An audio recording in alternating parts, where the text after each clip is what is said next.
ஆதா நியூஸ் நேயர்களுக்கு வணக்கம். நான் கவி பாரதி. தலைப்புச் செய்திகளை காணலாம். தைப்பொங்கலை தொடர்ந்து இன்று மாட்டுப்பொங்கல் பண்டிகை. கிராமங்களில் களை கட்டும் தமிழர் திருநாள் கொண்டாட்டம். பொங்கலை முன்னிட்டு அவனியாபுரத்தில் நடைபெற்ற ஜல்லிக்கட்டு திருவிழா. காளைகளை அடக்கி பரிசுகளை அள்ளிய மாடுபிடி வீரர்கள். ரொம்ப சந்தோஷமா இருக்கு. முதல் பஸ்ல சாயிருக்கேனே, அது ரொம்ப டஃபா இருந்துச்சு.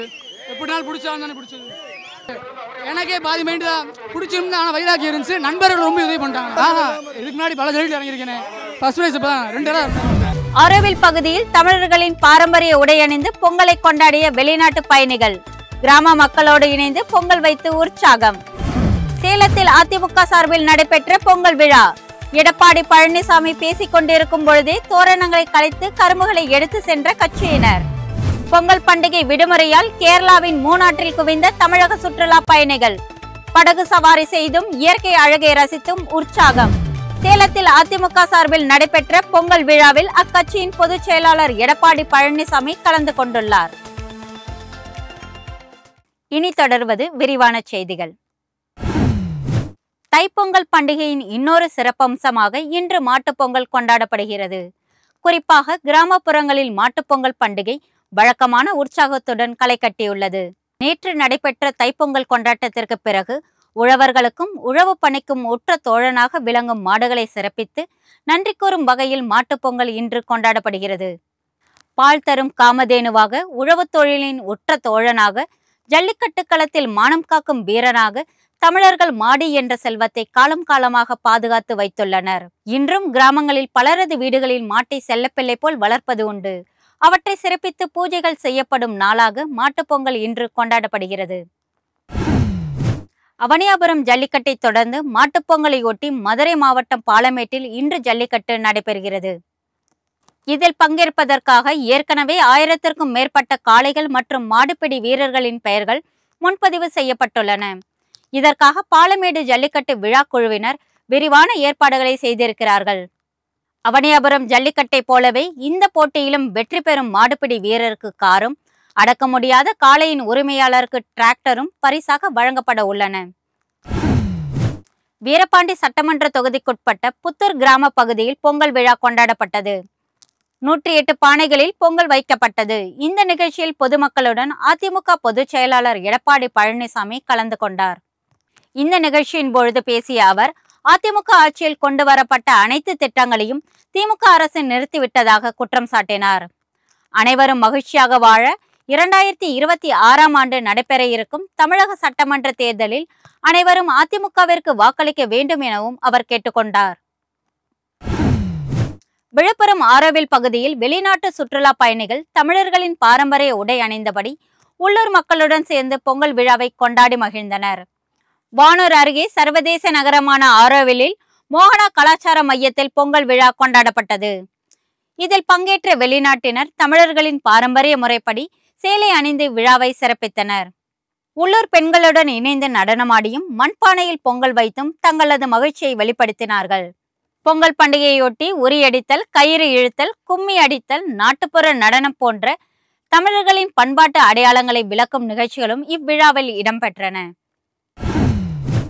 கரூர் நகரம் மற்றும் தாந்தோணி மலை காவல் நிலையத்தில் காவல்துறை சார்பில் சமத்துவ பொங்கல் விழா நடைபெற்றது. காவல் நிலையம் முன்பு மண்பானை வைத்து பச்சரிசி, வெல்லம், முந்திரி, திராட்சை, நெய் உள்ளிட்ட பொருட்களை கொண்டு பொங்கல் வைக்கப்பட்டது. கரூர் நகர் காவல் நிலைய காவலர்கள் அனைவரும் ஒரே வண்ணத்திலான பாரம்பரிய உடை அணிந்தபடி பொங்கல் விழாவை கொண்டாடினர். இதேபோல் தாந்தோணி மலை காவல் நிலையத்தில் நடைபெற்ற சமத்துவ பொங்கல் விழாவில் மத வேறுபாடுகள் இன்றி இந்து, முஸ்லிம், கிறிஸ்துவர்கள் கலந்து கொண்டனர். இந்நிகழ்ச்சியில் தேவாலய அருள் தந்தை கலந்து கொண்டு இறைவனை வேண்டியும், பள்ளிவாசலிலிருந்து வந்திருந்த ஜமாத்தை சேர்ந்தவர்கள் துவா ஓதியும் காவலர்களுடன் தைப்பொங்கல் விழாவை உற்சாகமாக கொண்டாடினர். சேலத்தில் அதிமுக சார்பில் நடைபெற்ற பொங்கல் விழாவில் அக்கட்சியின் பொதுச் செயலாளர் எடப்பாடி பழனிசாமி பேசிக் கொண்டிருக்கும் பொழுதே பொதுமக்கள் வெளியே தோரணமாக கட்டியிருந்த கரும்புகளை கட்டுக்கட்டாக அள்ளி சென்றனர். சேலம் மாவட்டம் வீரபாண்டி சட்டமன்ற தொகுதிக்குட்பட்ட புத்தூர் கிராம பகுதியில் அதிமுக சார்பில் பொங்கல் விழா கொண்டாடப்பட்டது. இந்த நிகழ்ச்சியில் அதிமுக பொதுச் செயலாளர் எடப்பாடி பழனிசாமி கலந்து கொண்டு உரையாற்றினார். கூட்டத்தில் பங்கேற்ற அதிமுகவினர் பலரும் அதை சற்றும் பொருட்படுத்தாமல் பொங்கல் விழாவுக்காக அலங்கார தோரணமாக கட்டப்பட்டிருந்த கரும்புகளை போட்டி போட்டுக்கொண்டு அள்ளிச் சென்றனர். ஒரு சிலர் அங்கிருந்த மண்பானைகளையும் தூக்கிச் சென்றனர். அவனியாபுரம் ஜல்லிக்கட்டு போட்டியின் 5வது சுற்றில் வாடிவாசலில் இருந்து துள்ளி குதித்த ஒரு காளை மீண்டும் வாடிவாசலுக்கே வந்து படுத்துக் கொண்டதால் திடீர் பரபரப்பு ஏற்பட்டது. இதனைத் தொடர்ந்து கால்நடை ஆம்புலன்ஸ் வரவழைக்கப்பட்டு காளைக்கு சிகிச்சை அளிக்கும் பணிகள் மேற்கொள்ளப்பட்டன. ஜல்லிக்கட்டு விளையாட்டு வளாகத்தில் அமைக்கப்பட்டிருந்த கால்நடை மருத்துவ முகாமில் அனுமதிக்கப்பட்டு அந்த காளைக்கு குளுக்கோஸ் ஏற்றப்பட்டது. இந்த சம்பவம் காரணமாக 6வது சுற்று போட்டி சற்று தாமதமானது. அதன் பிறகு தொடர்ந்து ஜல்லிக்கட்டு போட்டி விறுவிறுப்பாக நடைபெற்றது. பொங்கல் முடிந்து பொதுமக்கள் தங்கள் சொந்த ஊர்களிலிருந்து சென்னை திரும்ப வசதியாக பல்வேறு ஊர்களிலிருந்து சென்னைக்கு சிறப்பு ரயில்கள் இயக்கப்படுகின்றன. பொங்கல் பண்டிகை மற்றும் தொடர் விடுமுறையை ஒட்டி சென்னையில் வசிக்கும் வெளியூர் மக்கள் தங்களது சொந்த ஊர்களுக்கு சென்று பொங்கலை உற்சாகமாக கொண்டாடி வருகின்றனர். பண்டிகை முடிந்து பொதுமக்கள் சென்னை திரும்ப வசதியாக சென்னைக்கு சிறப்பு ரயில்கள் இயக்கப்படும் என தெற்கு ரயில்வே அறிவித்துள்ளது. அதன்படி வரும் 19ஆம் தேதி ஞாயிறு மாலை 4 மணிக்கு மதுரையிலிருந்து முன்பதிவில்லா சிறப்பு ரயில் இயக்கப்படும் என தெற்கு ரயில்வே அறிவித்துள்ளது. இந்த ரயில் திண்டுக்கல், திருச்சி, விருதாச்சலம், விழுப்புரம் மார்க்கமாக நள்ளிரவு 12:45 மணிக்கு சென்னை எழும்பூரை வந்தடையும் என தெரிவிக்கப்பட்டுள்ளது. இதேபோல் தூத்துக்குடியிலிருந்து தாம்பரத்திற்கு வரும் 19ஆம் தேதி சிறப்பு ரயில் இயக்கப்படும் என்றும் தெற்கு ரயில்வே அறிவித்துள்ளது. பொங்கல் பண்டிகை தொடர் விடுமுறையை ஒட்டி தமிழகத்தைச் சேர்ந்த ஏராளமானோர் கேரளாவின் மூணாறு சுற்றுலா தலத்தில் குவிந்தனர்.